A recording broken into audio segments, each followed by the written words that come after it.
श्री स्वामी समर्थ.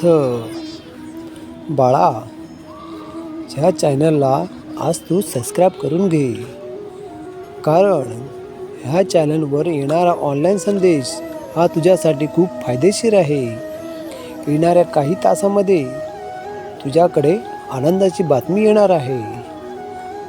मला तुझी काळजी नाही, तर मला तुझ्याविषयी प्रेम आहे. तुला मार्ग दाखवायला सदैव तयार असतो. फक्त मला तू एकदा हाक मार. तुला भीती वाटत असेल, कुठलाही मार्ग दिसत नसेल, तर डोळे बंद करून माझे ध्यान व नामस्मरण कर. अशाने माझ्याशी संवाद साधशील. वाईट काळात साथ सोडलेल्या लोकांकडे लक्ष देऊ नको, पण ज्याने वाईट काळामध्ये तुझी साथ देऊन तुझ्यावर चांगली वेळ आणली, त्यांची साथ कधी सोडू नको. विचारावरून लक्ष ठेवा, त्यांचे शब्द आणि शब्दांवर लक्ष ठेवा, ते कृतीत उतरतात. कृतींवर लक्ष ठेवा, त्यातून सबब बनतात. सबबींवर लक्ष ठेवा, त्यातून चारित्र्य बनते. चारित्र्यावर लक्ष ठेवा, त्यातून आपलं भविष्य घडतं. असे म्हणतात, काळजी करणारी माणसे भेटायला भाग्य लागतं, आणि अशी माणसं भेटली हे कळायला भाग्य लागतं. आपला पूर्ण वेळ स्वतःला घडवण्यासाठी खर्च करावा, म्हणजे इतरांना दोष देणं आपला वेळ वाया जाणार नाही, आणि इतरांचा दोष पाहायला वेळ मिळणार नाही. नियत कितीही चांगली असू द्या, आपल्या दिखाव्यावरून आपली किंमत ठरवत असते, आणि आपला देखावा कितीही चांगला असू दे, परमेश्वर आपली नियत पाहून फळ देत असतो. आपण आपले काम नेहमी वाहत्या पाण्यासारखे करत राहिले पाहिजे. त्यात प्रामाणिकपणा असेल. वाहत्या पाण्याप्रमाणे जो काही कचरा असेल तो आपोआप किनाऱ्याला लागेल. ध्येय साधणे किती कठीण असते. जर मनामध्ये आत्मविश्वास असेल तर अशक्य काहीच नाही. जे कर्मच करत नाहीत ते कायम नशिबाला दोष देत असतात. रेषा, त्यामध्ये दडलेलं नशीब पाहून त्याच हाताने प्रामाणिकपणे काम करा, आणि स्वामींचं मुखात नाम असू द्या. तुम्हाला कोणत्याही ज्योतिषाकडे जायची गरज भासणार नाही. कर्म करत राहा, फळाची अपेक्षा न करता. कर्म करणे हे तुझे कर्तव्य आहे, आणि तुझ्या कर्माला योग्य ते फळ देणे ही माझी जिम्मेदारी. कोणाचीही सध्याची स्थिती पाहून त्याची खिल्ली उडवू नका, कारण काळ इतका सामर्थ्यशाली आहे. तो सामर्थ्य कोळशालाच देखील हिरा बनवतो.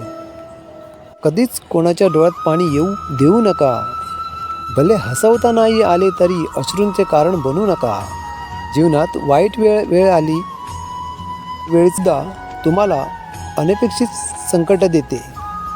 ते फक्त आपले कोण आहेत व परके कोण आहेत ह्याची फक्त ओळख करून देते. वाईट व्यक्ती अनुभव देते, चांगली व्यक्ती साथ देते. किती दिवसाचं आयुष्य आहे, आजचं अस्तित्व उद्या नाही. म्हणून जगावे हसून खेळून. ह्या जगात उद्या काय होणार हे कुणालाच माहीत नाही. रानात तण आणि मनात ताण कधीच ठेवू नका. रानातले तण पिकाचा नाश करते, आणि मनाचा ताण जगण्याचा सर्वनाश करतो. स्वामीचे नामस्मरण ताणाचा सर्वनाश करते आणि जीवनाचे सोने करते. समतोल मनासारखे कुठलेही व्रत नाही. समाधानासारखे कुठलेही सुख नाही. लोभासारखा कुठलाही आजार नाही. दयेसारखी कुठलीही पुण्य नाही. श्रीमंतीचा गर्व करू नका. स्वाभिमानाने जगा. मीपणा सोडा. सर्वांशी प्रेमाने वागा. थोरा मोठ्यांचा आदर करा. मन परमेश्वराच्या चिंतनात गुंतवा. नाशिवंत देह हा सारा त्या बहुमूल गायीन. काय कमविले काय जमविले, कधीतरी मातीमोल होईन. दोन शब्द प्रेमाचे घे रे सदा. प्रेमाने जग तू जिंक. मन होतील सर्व सुखी.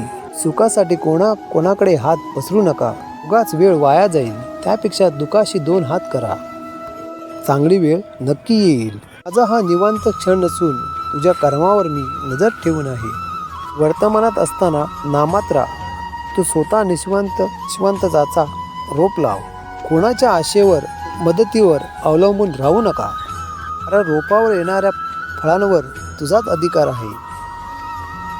स्वामी म्हणतात या चॅनलला एकदा सबस्क्राईब करून घ्या आणि कमेंट्समध्ये श्री स्वामी समर्थ असे टाईप करा. दुःख अशी खूप येतात, पण त्या दुःखाला घाबरू नका. त्या दुःखाला सांगा की आपला देव किती मोठा आहे. आपल्याला हा